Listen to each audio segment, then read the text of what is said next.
Welcome to the Business Behind the Scene podcast with Francesca Moi, where we talk all about real business problems, real solutions, and getting actual results in your business.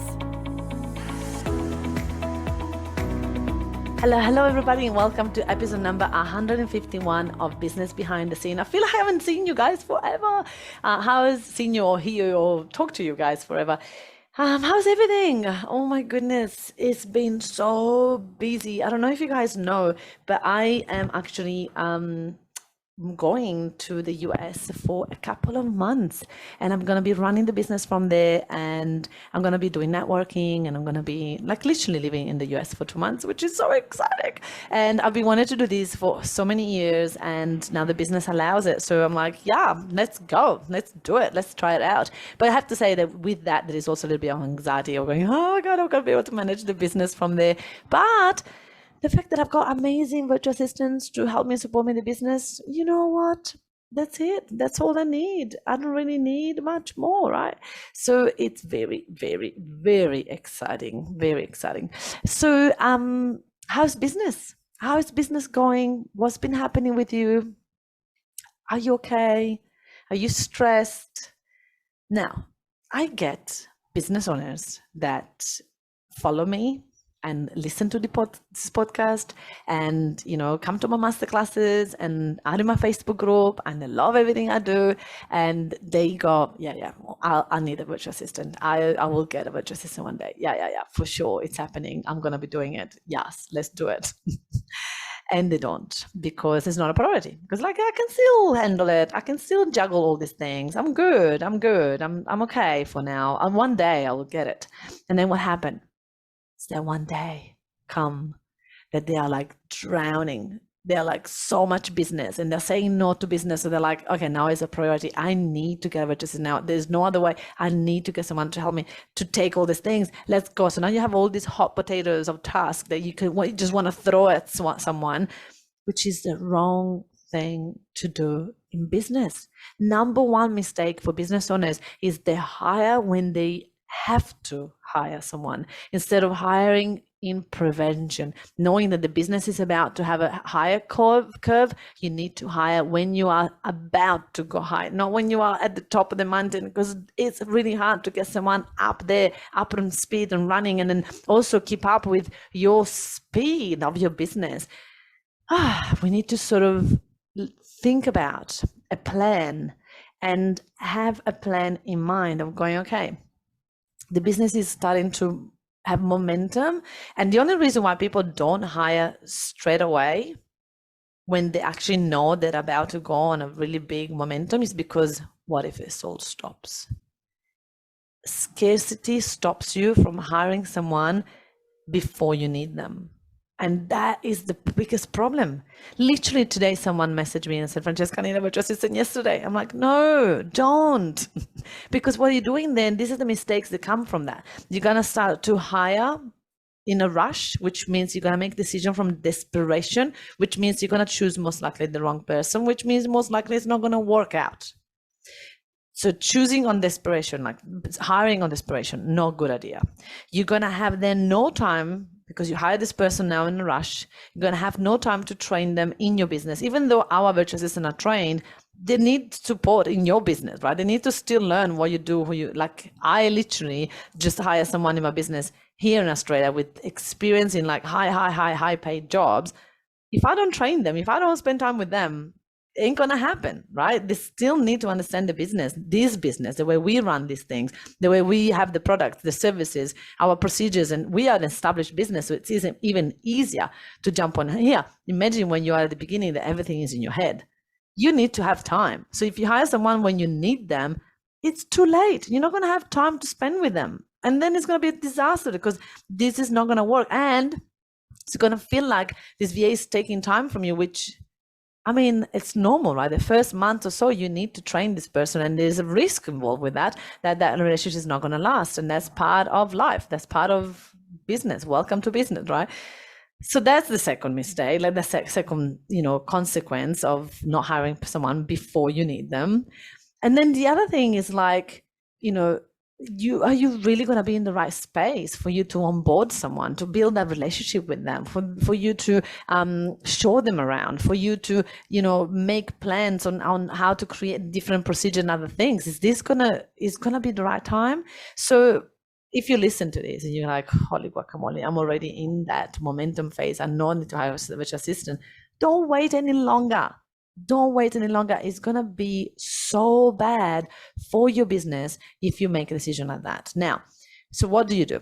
We have created a CEO virtual assistant checklist. So this is for you 50 steps to delegate, lead, and manage your virtual assistant. That's what you got to do. You got to go through these tests. You got to choose, you know, answer the question. So we talk about your time management reality, like how do you manage your time, you know, what's happening in your business, like what's your mindset looking like. And we talk about what's your workload at the moment, like are you working 24/7, are you working evenings, and are you pushing business away because you can't keep up, right? This is important. Your strategy to hire a VA, and then we're going to talk about that, and we're going to talk about your skills so that we understand, are you ready to hire a virtual assistant now, or is your plan to hire a virtual assistant in the next 2 or 3 months, or so on? So that is vital for you to really understand, wait a minute, I should hire someone. So if you're here, you're listening to this and you wonder, when is the right time for me to hire a virtual assistant?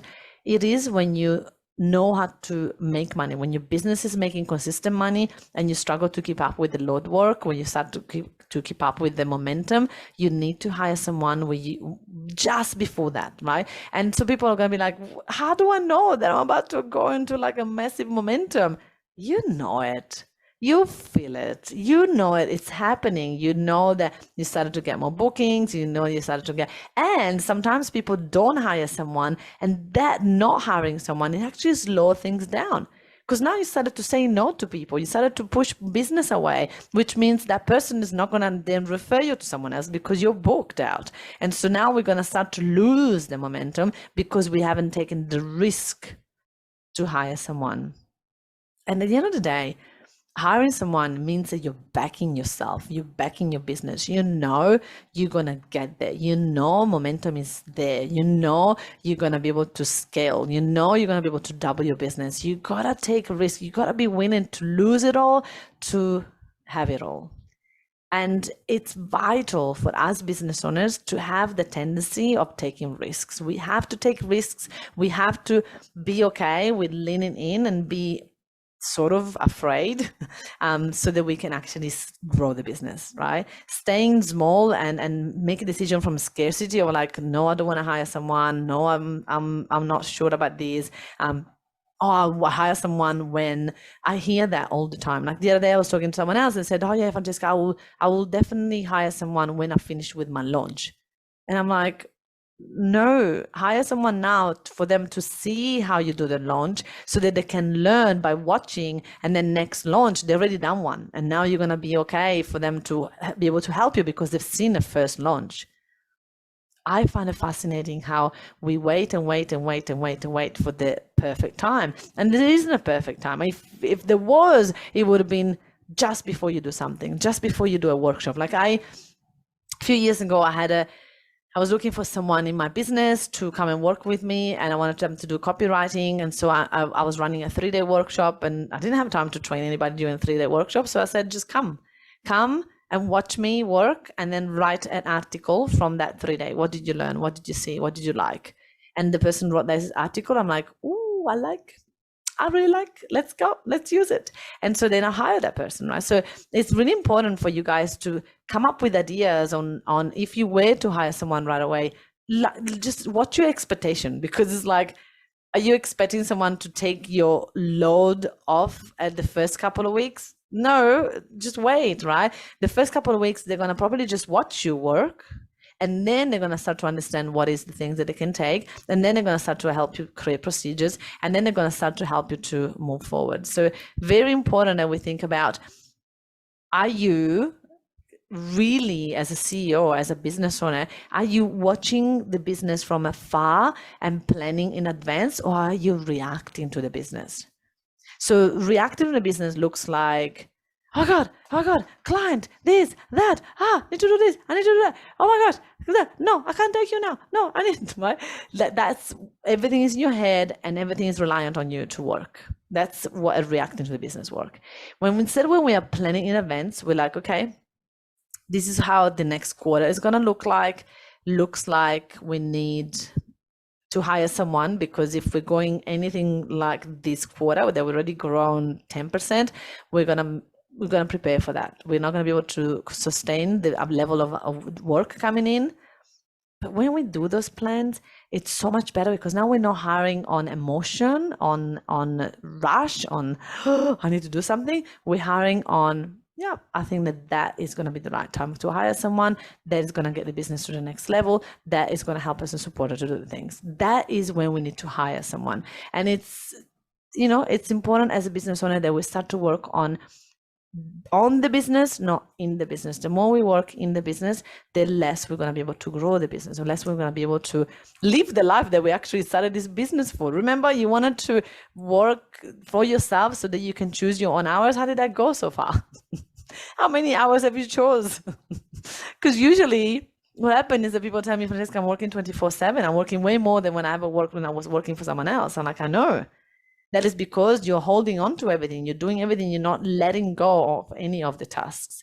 So if you haven't been to a masterclass with me, make sure that you come along, because in that masterclass, we're going to show you how my clients double their business using the help of a virtual assistant. Literally, the other day, someone joined the agency and been working with the VA for 2 weeks, and they got 3 clients on a high ticket. Why? Because they started to be seen on social media. They started to post more consistently. They started to show up more consistently. So vital. And this is the thing, like if you're pushing business away, it's already too far. It's already too late for you to hire someone. We need to do it yesterday. Let's go. But please keep in mind of the expectation that you have on you, on your virtual assistant, on your systems, on your procedure. Just hiring slow, right? And firing fast. If someone is not good, let's go, goodbye. But when we hire, we want to hire slow. We want to make sure that we choose the right person so that we can stay with them long term. I hope this, guys, was valuable for you today. If you haven't been to a masterclass of mine, just come along. They're going to love them. And if you're not in the workshop Secret for Coaches, jump in, because there's a lot of different specials coming up in the next few months. You definitely don't want to miss out. I'll see you there. Bye. Hey, if you enjoy listening to this podcast, then you have to come to check out our Facebook group, Workshop Secrets for Coaches. It's a community of over 9,500 coaches that are ready to boom their business by running workshops. They are stuck in one-on-one coaching and they're ready to start to go one-to-many. So if you are one of those coaches, then you have to join us. I look forward to see you there. And hey, don't forget to hit the subscribe button and leave me a review to win a ticket to one of my workshops. I look forward to see you there.